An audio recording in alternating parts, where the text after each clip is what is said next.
Saya didampingi oleh Pak Menteri Keuangan, Pak Purbaya.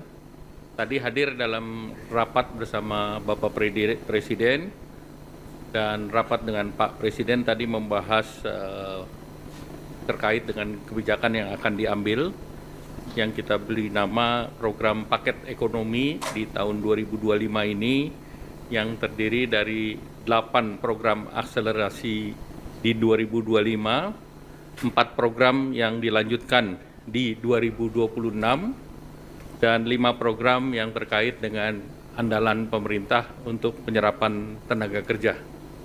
Mungkin slide-nya boleh ditayangkan.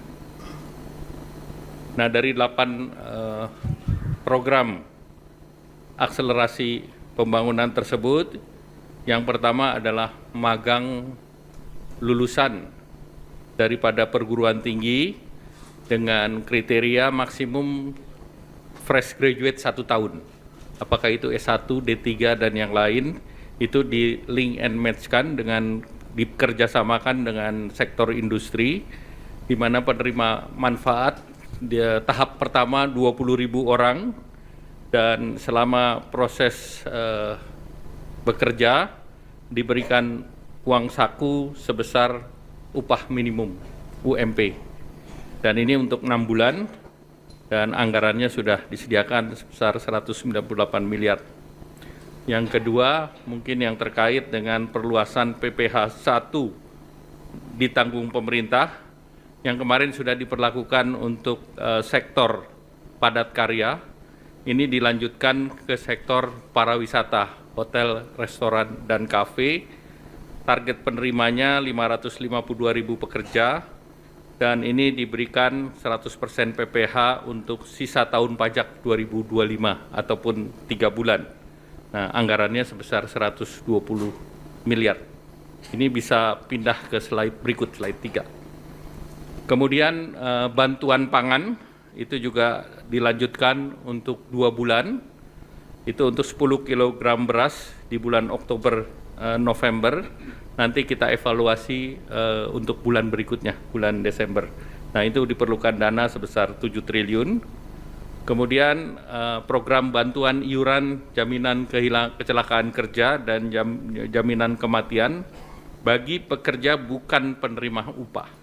Jadi ini bagi pekerja bukan penerima upah itu adalah pengemudi transportasi online atau ojol, ojek panggalan, supir, kurir, dan logistik. Target penerimanya adalah 731.361 orang, diberikan diskon 50% untuk JKK dan JKM.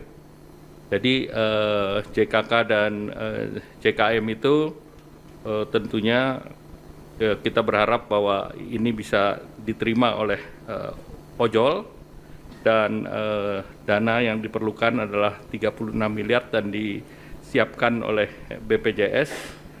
Nah, ini JKK itu santunan kematian 48 kali upah, santunan cacat 56 kali upah, beasiswa 174 juta untuk 2 orang anak, dan jaminan kematian itu totalnya bisa menerima 42 juta. Kemudian manfaat layanan tambahan dari perumahan BPJS Tenaga Kerja. Kita tahu BPJS Tenaga Kerja punya program terkait dengan perumahan. Nah, ini bunganya diturunkan. Jadi sebelumnya adalah BI rate plus 5%, ini diturunkan menjadi BI rate plus 3%. Kemudian untuk penerima manfaat di mana itu bisa untuk menyicil rumah, bisa untuk down payment, dan juga untuk para developer yang tadinya BI rate plus 6 diturunkan juga menjadi 4%. Ini seluruhnya dengan juga relaksasi SLIK dari OJK. Nah, ini targetnya 150 miliar ditanggung oleh BPJS. Tahun ini ditargetkan sampai 1.000, namun tahun depan akan ditingkatkan jumlahnya karena ini akan mendukung program Bapak Presiden untuk menyediakan 3 juta rumah. Kemudian percepatan deregulasi PP 28, yaitu integrasi sistem kementerian lembaga dan juga rencana daerah tata ruang RDTR ke OSS.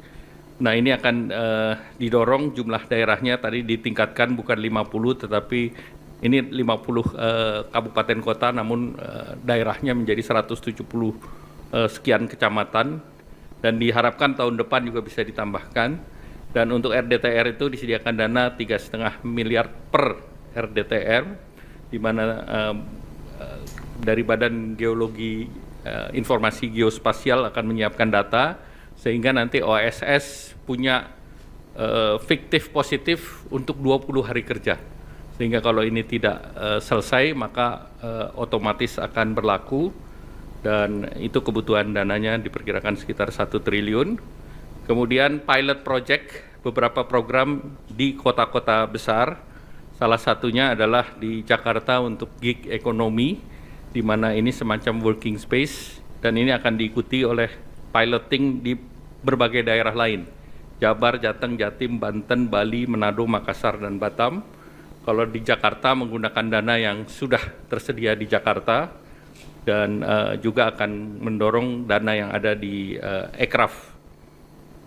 Nah, kemudian paket 4, tadi yang 8 sudah saya jelaskan.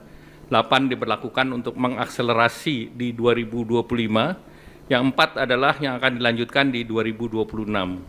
Yang pertama terkait dengan PPh final bagi UMKM yang pendapatannya 4,8 miliar setahun, itu pajak finalnya 0,5% dilanjutkan sampai 2029. Jadi tidak kita perpanjang satu tahun, tetapi diberikan kepastian sampai dengan 2029. Kemudian tahun 2025 alokasinya sudah 2 triliun. Kemudian wajib pajak yang terdaftar sudah 542.000, ini dari Kementerian Keuangan. Kemudian kita memerlukan revisi PP. Kemudian perpanjangan PPh pasal 21 DTP untuk pekerjaan sektor pariwisata yang tadi baru diberlakukan akan dilanjutkan tahun depan. Jadi ada kepastian sampai tahun depan PPh sektor Horeca ini masih ditanggung pemerintah dengan estimasi anggarannya 480 miliar dengan gaji di bawah 10 juta.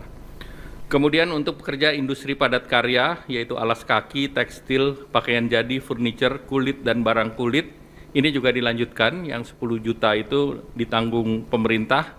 Ini targetnya adalah 1,7 juta pekerja, dan alokasi tahun ini sudah disediakan 800 miliar. Jadi ini pun akan dilanjutkan tahun depan. Kemudian diskon iuran jaminan kecelakaan kerja dan jaminan kematian bukan untuk pekerja upah, ini diperluas bukan hanya untuk ojol dan juga pangkalan dan yang lain, tetapi juga pekerja bukan penerima upah lainnya seperti segmen petani, pedagang, nelayan, buruh bangunan, pekerja rumah tangga, targetnya sebesar 9,9 juta dan perkiraan anggarannya 753 miliar. Nah, kemudian juga tadi dibahas langsung dengan Bapak Presiden paket penyerapan tenaga kerja dari program unggulan Bapak Presiden. Yang pertama tentu Koperasi Desa Merah Putih, itu ada 80.000 karyawan baru, diperkirakan bisa menyerap 681.000 dan targetnya sampai 1 juta orang di bulan Desember. Kemudian Kampung Nelayan Merah Putih, tahun ini targetnya 100 desa, diharapkan bisa menyerap 8.645 tenaga kerja, jangka panjang 4.000 titik, bisa menciptakan 200.000 lapangan kerja. Kemudian revitalisasi tambak di Pantura, aksesnya 20.000 hektar dan menyerap 168.000 tenaga kerja.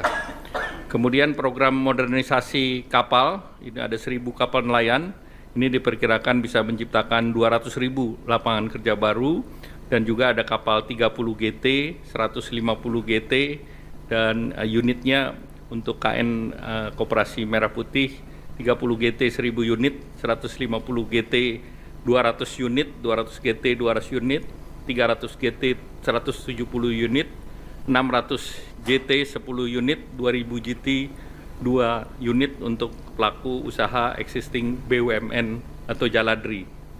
Kemudian program perkebunan rakyat itu penanaman kembali 870.000 hektar oleh KL, Kementerian Pertanian, diharapkan bisa membuka lapangan kerja lebih dari 1,6 juta dengan komoditas prioritas antara lain tebu, kakao, kelapa, kopi, mete, dan pala. Selanjutnya juga terkait paket penyerapan likuiditas, nanti Pak mungkin akan ditambah oleh Pak Menteri Keuangan. Lanjut, Menteri Keuangan juga mengusulkan ada tim akselerasi program prioritas yang nanti akan dipimpin oleh Menko Perekonomian dan Menko Pangan dengan Wakil Menteri Keuangan, Menteri Investasi, Kepala BKPM, dan Menteri PPN Bappenas, beranggotakan seluruh menteri yang terkait dengan program. Nah, tim ini diharapkan nanti akan dijelaskan tugas dan kerjanya oleh Pak Menteri Keuangan. Selanjutnya kami persilakan Pak Menteri. Terima kasih Pak Menko. Saya hanya mungkin menambahkan sedikit saja untuk tim percepatan program pembangunan ekonomi tadi. Itu pada dasarnya kita akan monitor seluruh program-program utama pemerintah atau Pak Prabowo. Jadi ke depan harusnya nggak macet lagi. Kalau ada yang macet kita akan percepat supaya jalan dengan baik. Yang kedua, kita juga akan menerima pengaduan dari pelaku bisnis, siapapun yang punya bisnis yang masih merasakan ada gangguan di sistem perekonomian atau ketika mereka melakukan bisnis. Kita akan terima laporan mereka, kita akan sidangkan di tim ini setiap 1 minggu sekali. Jadi ini seperti Pokja 4 di zaman sebelumnya. Jadi saya harapkan dengan adanya tim ini, seluruh hambatan di sektor swasta bisa kita hilangkan dengan signifikan sehingga mesin pertumbuhan swasta juga bisa tumbuh dengan baik seiring dengan mesin pertumbuhan punya pemerintah. Mungkin demikian dari saya, Pak. Menteri Keuangan, ada pertanyaan? Cukup jelas? Silakan. Ya.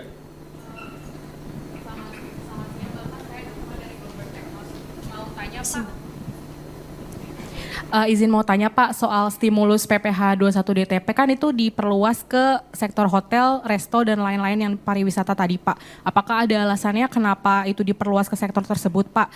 Lalu izin bertanya juga ke Pak Purbaya, apakah ada estimasi total belanja perpajakan atau total insentif pajak yang ditanggung pemerintah berapa triliun Pak? Dan mau nanya juga Pak, ini kan dalam beberapa kali APBN kita tren penerimaan itu mengalami penurunan ya Pak. Di tengah hitung-hitungan fiskal yang ketat ini, bagaimana dampak dari stimulus yang diberikan terhadap perkembangan defisit? Apakah defisitnya APBN 2025 akan melebar atau seperti apa Pak? Terima kasih. Yang silakan Mas, 2 dulu ya. Selamat siang Pak Erlangga, Pak Purbaya Stefano dari Reuters. Pak, mau nanya tadi ada estimasi anggaran stimulus itu 16,23 triliun, itu maksudnya untuk yang kuartal 4 2025 dan juga 2026, tapi anggarannya dari 2025 ya Pak. Mau mastiin itu aja sih Pak. Kemudian untuk Pak Purbaya itu kan kita udah punya 200 triliun nih Pak di Himbara. Nah, penempatan dana pemerintah di Himbara itu kan dapat depositonya bunganya sekitar 4%. Tapi nanti di koperasinya yang mendapat bunga itu bunga harapannya rendah. Jadi Pak mau tahu Pak, apakah ada selisih Pak biaya bunga Pak, biaya yang dikasih ke koperasi, dan kalau ada itu ditanggung sama siapa Pak? Apakah sama Himbara atau pemerintah gitu Pak? Memastikan tidak ada mismatch gitu Pak untuk biaya bunganya. Terima kasih. Baik, jadi yang terkait dengan tadi untuk perluasan ke sektor pariwisata, itu memang kita melihat bahwa sektor pariwisata terutama Horeca juga sedang mengalami tekanan. Oleh karena itu yang kemarin kita sudah berikan ke padat karya, kita perluas ke pariwisata. Dan diharapkan 482.000 orang bisa memanfaatkan, dan benefitnya mereka bisa memanfaatkan angka 60.000 sampai 400.000 tambahan ke orang per orang, sehingga kita berharap bahwa ini daya beli bisa terjaga juga. Dan kemudian tadi terkait dengan dana, memang 16T itu hanya sampai 2025, jadi bukan 2026, dan itu sebagian program sudah ada di kantongnya kementerian masing-masing, seperti PU, PERA sudah ada di kantong masing-masing, BPJS ada di BPJS, kemudian ada beberapa yang sektor lain yang sudah disediakan oleh Pak Menkyu. Mungkin silakan. Hanya menjawab sedikit aja yang tadi defisit seperti apa. yang paling besar tadi kan yang 2 kali 10 kilogram itu sekitar 7 triliun. Sudah ada uangnya kami sediakan, bukan berarti defisitnya melebar. Tapi saya bisa perkirakan tuh setiap tahun tuh penyerapannya berapa sih anggaran kita. Tahun lalu kan ada sisa juga. Saya bisa hitung sisanya berapa. Jadi daripada sisa, tinggal 3 bulan lagi mungkin nggak kepake, saya pakai ke sana. Jadi ini hanya optimalisasi penyerapan anggaran supaya berdampak bagi perekonomian tanpa merubah defisit terlalu signifikan. Nanti kalau ekonominya tumbuh lebih bagus kan, kalau kita asumsikan rasio tax ratio-nya konstan, kalau PDB-nya tumbuh lebih cepat kan tax-nya lebih cepat juga. Jadi mungkin dampaknya ke defisit cenderung netral to positif. Tadi kalau apa tadi? Oh, yang bunga ya. Enggak, bunganya itu pada dasarnya ya. Ini kan 200 triliun sudah masuk ke sistem. Uang itu bisa dipakai untuk koperasi merah putih kalau sudah siap. Dan kami ada instruksi ke perbankan kalau mereka pakai untuk koperasi merah putih, otomatis bunga yang kami charge ke mereka lebih rendah, jadi ke 2% dari sebelumnya sekitar 4% ya.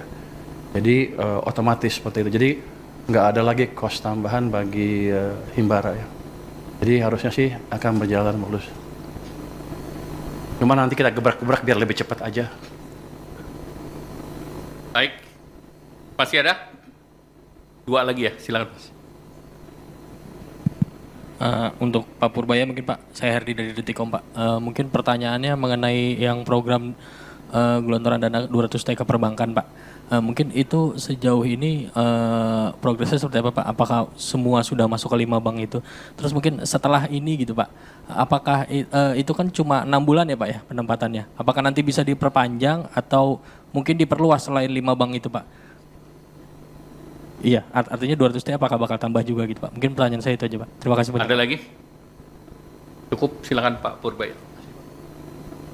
Jadi 200T hari Jumat sudah masuk ke perbankan. Uangnya udah nongkrong di sana. Sekarang saya duga para dirut bank pusing. Mau nyalurin kemana? Tapi saya pikir dengan cara itu, paling enggak kalau mereka belum bisa nyalurin karena mereka punya uang lebih, dia nggak akan perang bunga lagi, bunga akan cenderung turun, itu akan berdampak ke ekonomi dengan itu sendiri ya. Bisa bunga pinjaman turun, bisa juga bunga deposit turun, yang jelas cost of money turun. Jadi yang punya uang nggak ragu untuk belanjain, yang mau pinjam ke bank nggak ragu untuk pinjam. Untuk alokasinya sebetulnya niat saya adalah suka-suka banknya. Tapi kalau banknya agak bingung, nanti ada guidance di mana mereka bisa memanfaatkan uang itu untuk membantu program-program unggulan pemerintah. Jadi win-win solution ya. Jadi kalau mereka bisa pakai saluran ya salurin, kalau nggak bisa ya ke situ. Jadi mudah-mudahan, hampir pasti ekonomi akan berjalan lebih cepat. Setelah 6 bulan, saya udah hitung, ini pertanyaan banyak orang, apakah setelah 6 bulan akan ditarik oleh pemerintah. Saya bisa hitung bahwa biasanya uang pemerintah yang disimpan di bank sentral itu lebih di atas itu. Jadi kalau 200 triliun aja tidak akan mengganggu kondisi saya. Dalam pengertian saya tidak harus terpaksa menarik dari perbankan dalam keadaan kepepet.